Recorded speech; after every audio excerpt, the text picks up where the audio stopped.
Hi, I'm Kirsten, and I'm 44 years old. Thanks for picking my story. I hope you find it either insightful or really entertaining. I certainly didn't expect what happened to me. I've always been close to my friends, especially Trisha, my best friend since college.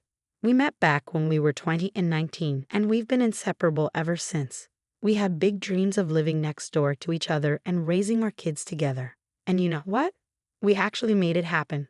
We worked hard in college, found great partners, and bought houses right next to each other, just like we planned. Before we knew it, Trisha and I were both expecting babies around the same time. It was a funny coincidence as we got pregnant just a couple of months apart. It wasn't exactly what we had planned, but it added an extra thrill to our journey. Life was pretty good for us. Trisha felt like more than just a friend. She was like a twin flame or a sister I never knew I had. We did everything together and genuinely cared for each other. As the years passed by, our bond only grew stronger. Our kids were growing up too, and Kyler and Ricky especially became inseparable, just like us. They didn't really have a choice. Trisha and I were so close, they had to get along. Trisha's husband and I even joked about whether our kids would end up falling in love when they grew up. Trisha and I thought it was unlikely, but life has a funny way of surprising you. I remember that day so clearly, like it just happened. Trisha and I were sitting on her porch, chatting away about everything, as best friends do. Suddenly, Ricky and Kyler walked up the driveway, and there was something different about them. It struck me when I saw them holding hands. Ricky was 19 and Kyler was 18, and it seemed like that was the moment they decided to be officially together. Trisha and I were surprised, but apparently, their friends and even their cousins had seen it coming for a while. "Hey, you two, how was your day?" "Wait, what's going on here?" Kyler and Ricky both took a deep breath and then spilled the news.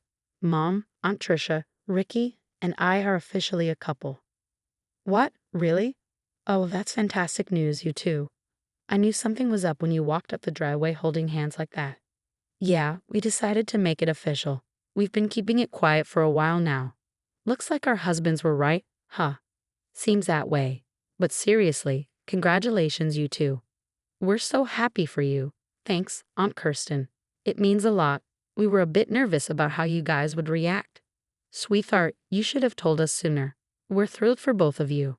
"Absolutely, you don't need to worry. We're here to support you, just like always." "We appreciate that, Aunt Kirsten, and we're really glad you guys are okay with it. And who knows, maybe our kids will grow up together just like we did. We might even start placing bets on when they'll become a couple." "Let's not rush things now. Let's just celebrate this beautiful moment." "Sounds good to me. Thanks, Mom, Aunt Trisha, for being so cool about it." "Always, sweetheart. Love knows no schedule. We're just happy you found each other." It felt like destiny had brought Kyler and Ricky together. Trisha and I were thrilled for our kids. However, things took a turn when they were on a school trip, and Trisha and I were hanging out at my place. Out of the blue, Trisha asked, "Hey, Chris, have you ever thought about whether our kids should really be together?" I knew there was more to it, but she brushed it off. Despite my persistence, she avoided the topic and made excuses to leave early. It bothered me, but I let it slide. Over the years, Trisha's unease around Kyler and Ricky's affection became obvious. I couldn't ignore it any longer. "Trisha, what's really going on?" She denied any issue, but I could sense her discomfort. I confronted her, urging her to open up.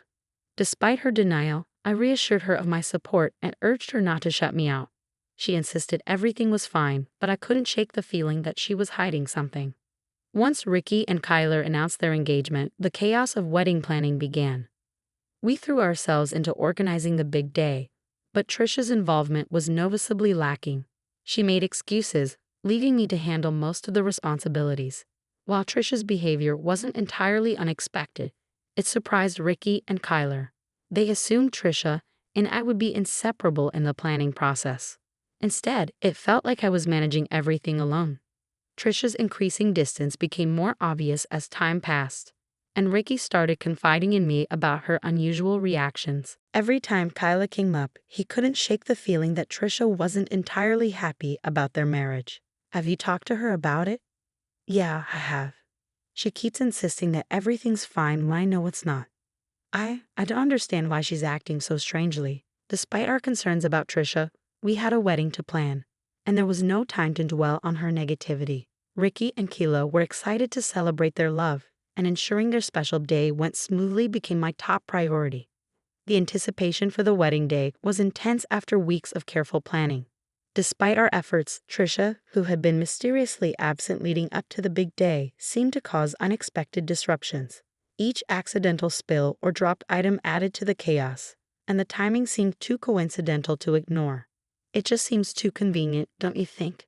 As we gathered in Keela's dressing room with the other bridesmaids, I found myself constantly shuttling between there and the venue, balancing the exhilarating responsibility of organizing the event with the exhaustion it brought. While making my rounds around the venue, I paused at the door of Keela's dressing room.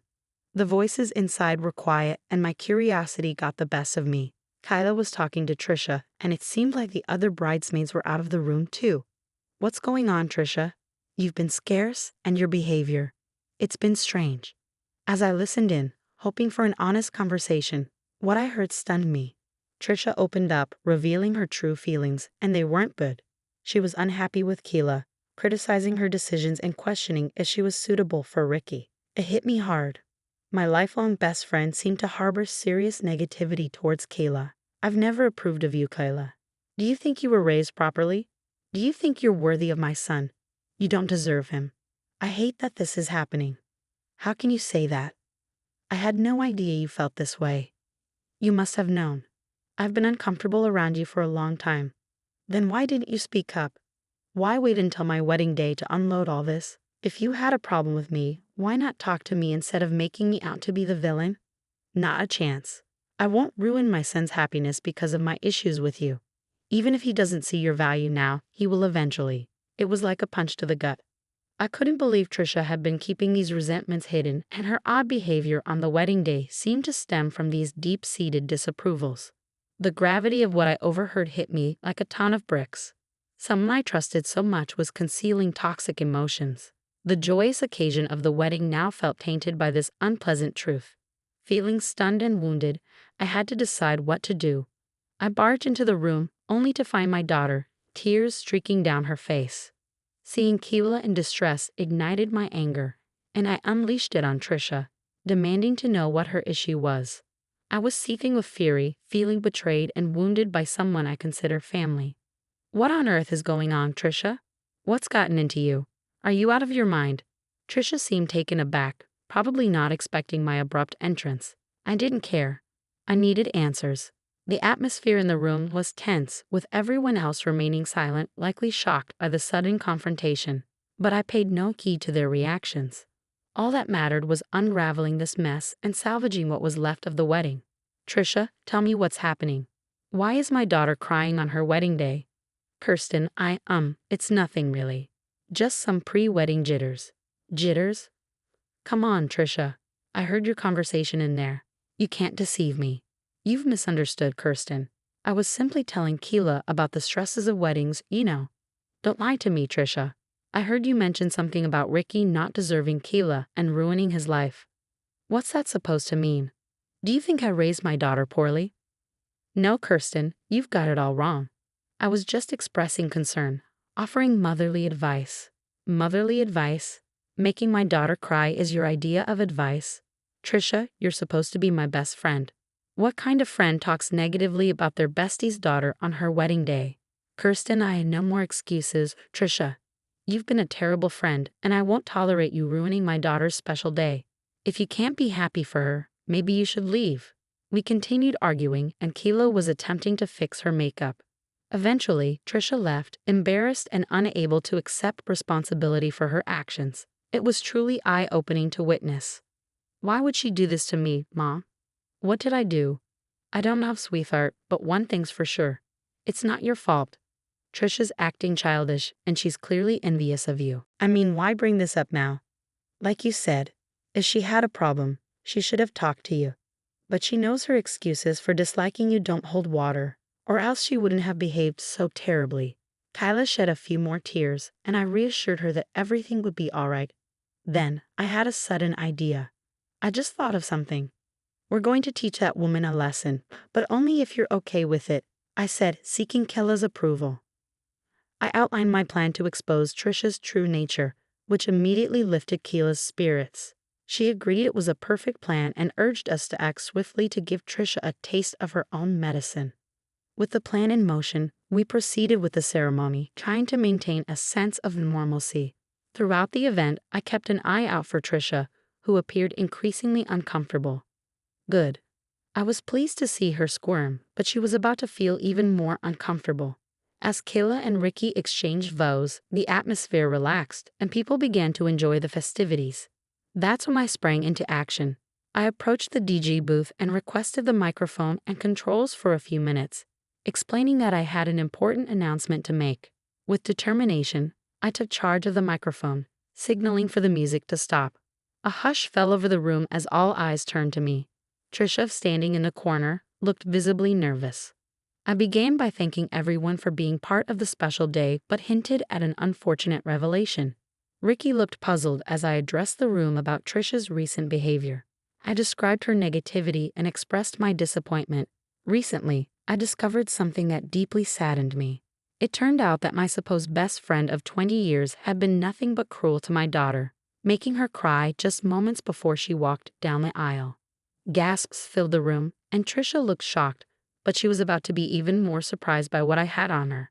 The tension in the air was palpable as I believed I had undeniable proof of Trisha's actions.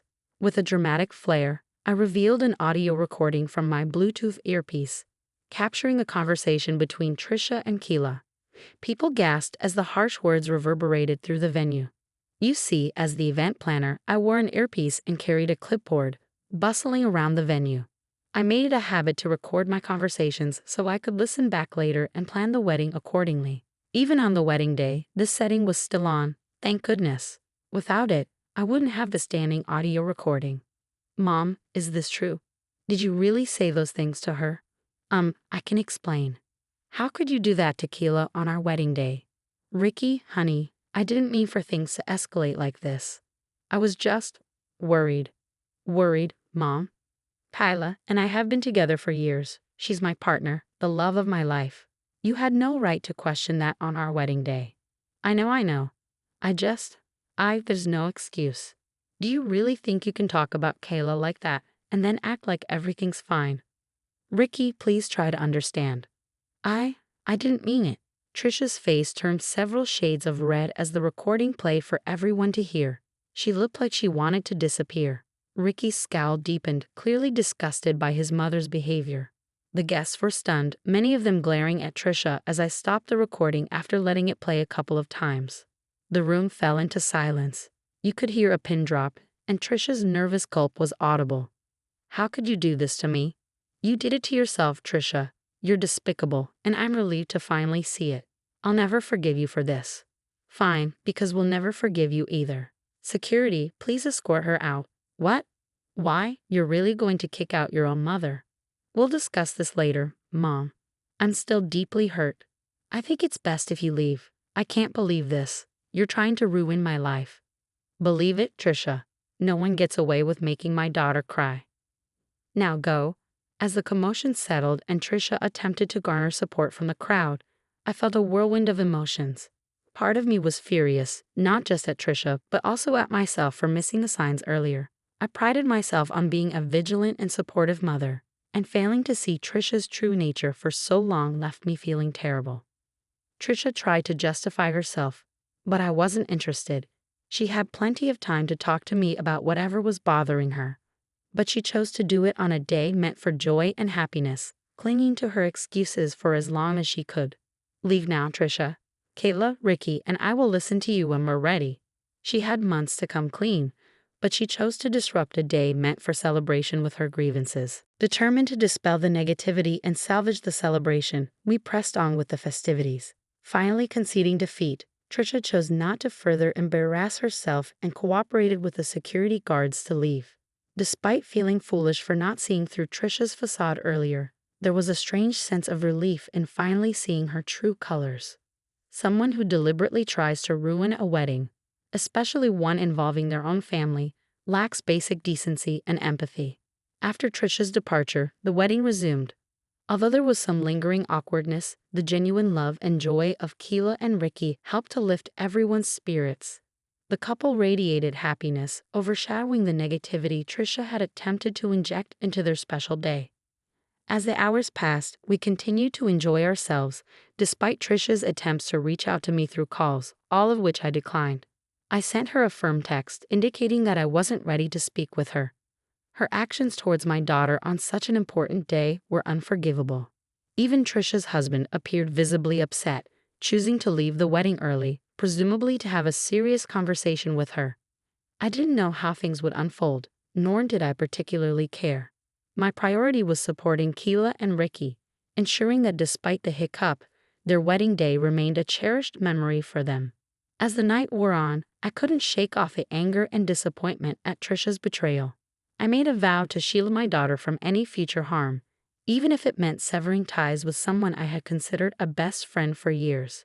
Trisha had chosen her path, and I had chosen mine, one that prioritized the happiness and well-being of my family over toxic relationships.